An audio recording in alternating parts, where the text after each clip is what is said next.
Hello, king or queen, or if you don't pick a side, royalty. Thank you for joining me today.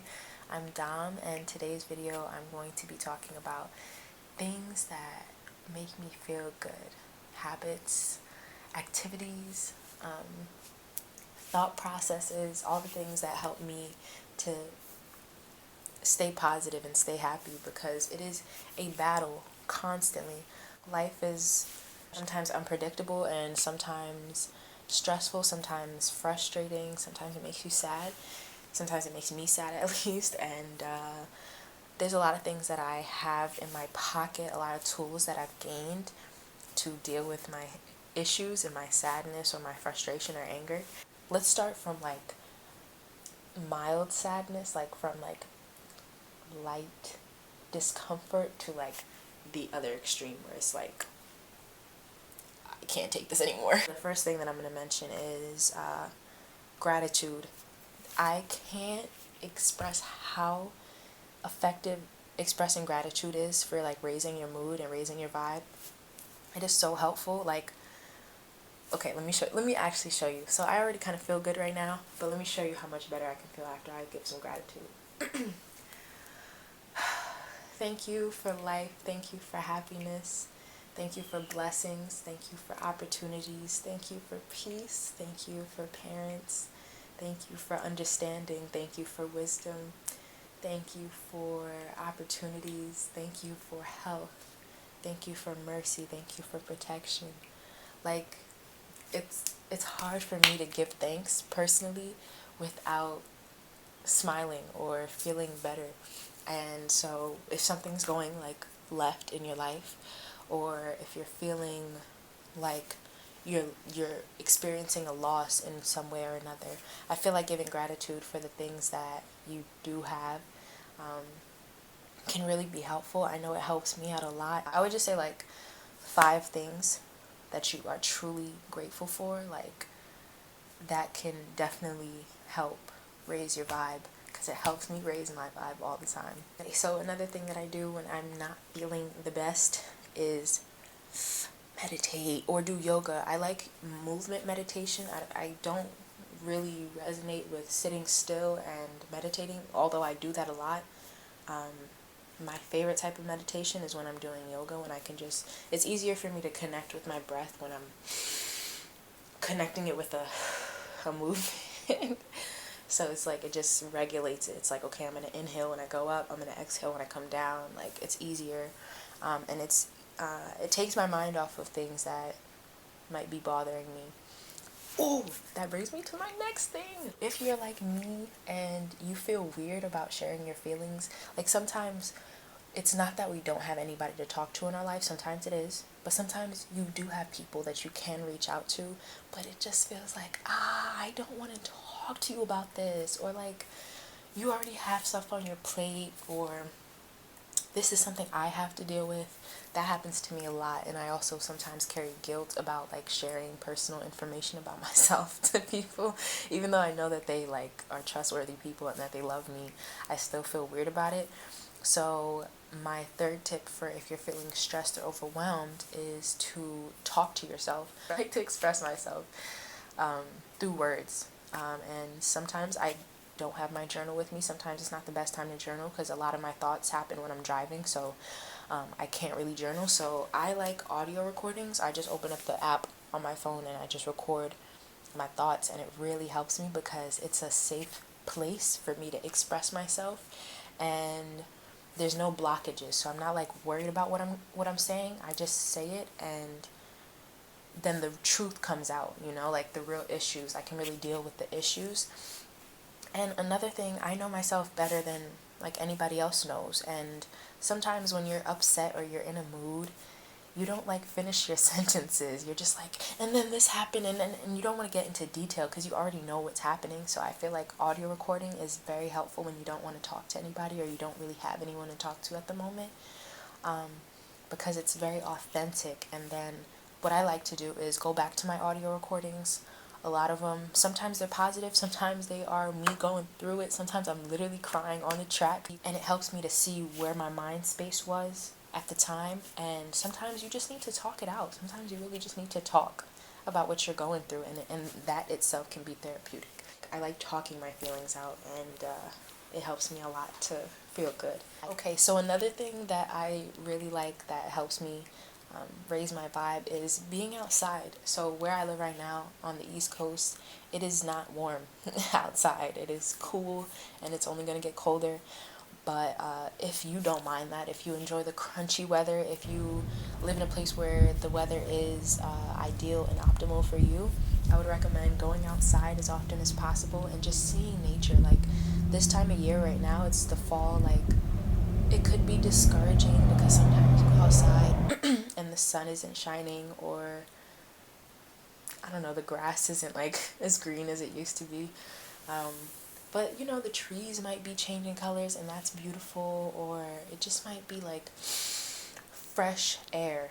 And so I would say get as much outdoor time as you can, because it can be very helpful for your like actual spirit. I know that when I go outside and I spend time outside, I just feel replenished. I literally feel replenished by the sun, but also just by being outside and experiencing nature and just having a good time. So this next one might be very obvious, but what I like to do when I am not feeling good is listen to music. I like listening to music that isn't indicative of how I actually feel.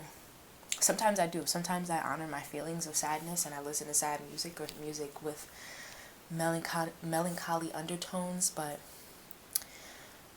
if I'm sad and I don't want to be sad anymore, then I definitely listen to upbeat music. So I have a playlist ready to go, or like a few songs that I know that really like hype me up, so that I don't have to like look far or think hard when I'm feeling sad to put together some happy song. Like it's already set there for me. I just play it, and you can't fight the beat though, so like it's hard to be sad when the music is bumping. I would recommend listening to happy music or music that you like, because it might hype up your vibe. So these things that I've listed so far have been free. These next few things are a little bit more time consuming and they cost money. But another thing that makes me feel good is pole. I like to pole dance in my room. I have a video up about my pole if you haven't seen it yet, but I do like pole. I do it like, and it's more than just that. Like it's the fact that the pride that comes with it, the excitement of accomplishing a new trick or seeing myself get stronger, like actually physically feeling the strength like come from my body. I like feeling that. That hypes me up a lot. It gives me a lot of confidence. I'm very impulsive, so just a month ago, I was feeling down, and I was like, my car broke down. I was at the mall and my car broke down, and I was feeling really impulsive, and I was just like, you know what? I've had enough. And so right then and there, I booked a kickboxing appointment, and I scheduled a dermal appointment in the same day. And so yeah, so if you're like me and you're impulsive, try to make positive impulsive decisions that will make you happy in the long run. I just like to do things when I'm feeling frustrated, because that's when I feel down about myself, and that's when I really want to like accomplish things, because I feel like accomplishing something makes me feel good. So if you are someone who is in school, or you're also working, or you're doing both, like time may seem in a bit of a bind. It may seem like there's not a lot of time in the day, there's not enough time in the day to do things that you like. But remember that your health comes first, and if there's something that makes you happy, make the time for it, even if you only have time once a week to do it. I mean, it doesn't have to be a constant, everyday thing of kickboxing or pole dancing, because I don't do those things every day, and they probably wouldn't be as special to me if I did. But I always try to make sure that at least, you know, on the days that I'm not feeling good, I implement one of those things into my day, because it's like, they're tools for me. What I've noticed recently is that life is going to have challenges. It's going to have ups and downs. The goal is not to not go through things. Like, that's part of it.